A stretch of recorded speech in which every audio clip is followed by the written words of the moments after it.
buenas tardes con todos. Vamos a presentarles el noticiero de la Universidad de las Fuerzas Armadas ESPE de la carrera de Educación en Línea.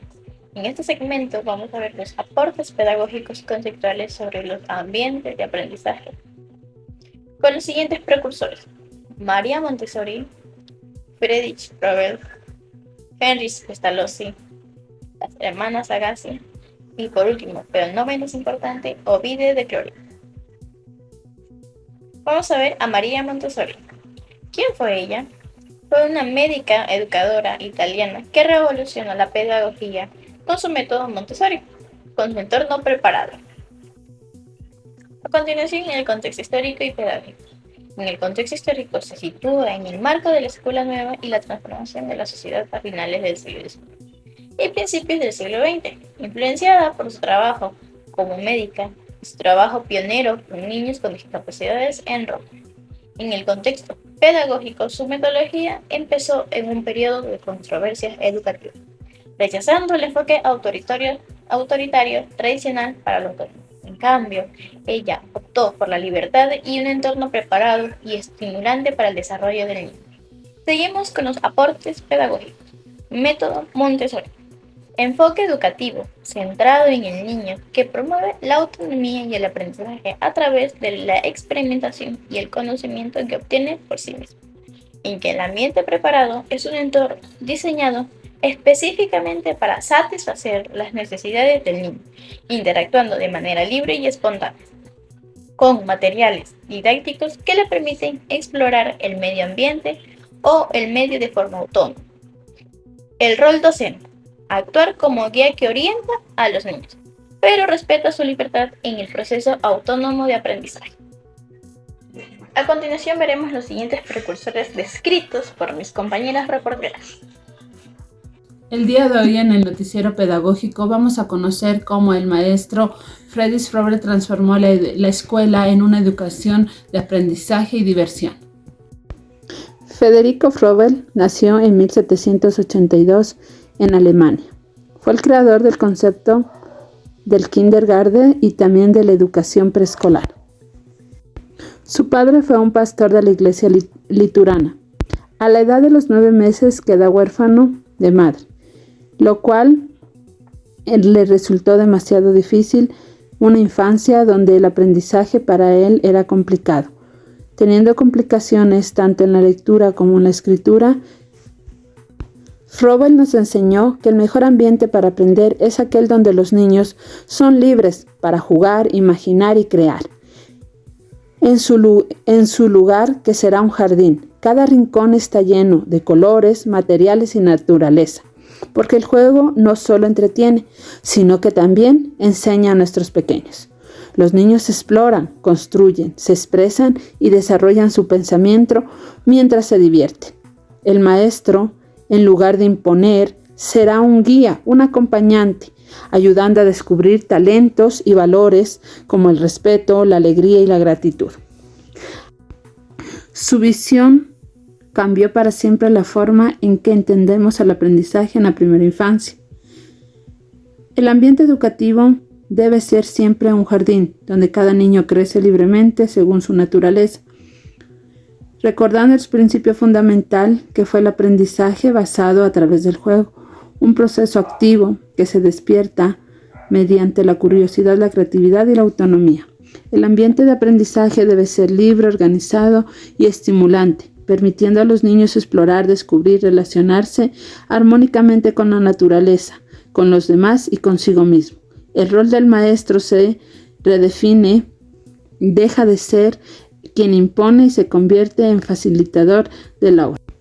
Así los principios de Frobel siguen vigentes hoy en nuestras aulas: libertad, juego, naturaleza y acompañamiento, porque cada ambiente educativo, cuando se construye con amor y propósito, puede convertirse en un verdadero jardín donde florecen las capacidades de los niños. Nos vemos en una próxima entrega.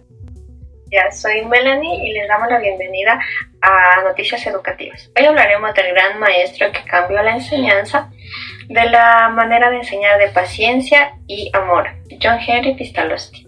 Pestalozzi nació en Suecia en 1746. Fue un pedagogo que dedicó su vida a enseñar a los niños pobres. Él decía que los niños pueden aprender si se les enseña con comprensión y cariño. Señor Pestalozzi, bienvenido a este espacio. ¿Cuál de los principios de la función pedagógica es importante en la educación y por qué es importante impartirla? Yo pienso que todos los principios son importantes en la educación, ya que permiten que el niño aprenda, desarrolle sus destrezas, sus habilidades y su corazón. ¿Y cuál es el secreto para enseñar bien? Enseñar con la cabeza, el corazón y las manos. Eso significa hacer sentir, pensar y hacer. Muchas gracias, señor Pestalozzi, por haber brindado un poco de su tiempo en este espacio. Gracias. Hoy aprendimos que Pestalozzi fue un maestro que creyó en los niños. Gracias a él sabemos que el aprendizaje puede ser divertido, activo y con el corazón. Hasta la próxima. Buenas noches, televidentes. Yo soy Stephanie Hernández. A continuación les voy a hablar sobre el noticiero pedagógico de la Universidad ESPE, donde vamos a hablar sobre las hermanas Agassi, Rosa Agassi y Carolina Agassi. Las hermanas pedagogas, Rosa Agassi, nacida en 1866 a 1951, y Carolina Agassi, nacida en 1870 a 1945, ambas nacidas en la ciudad de Bolengo, Italia. Su trabajo se dio a principios del siglo XIX, en una época de pobreza.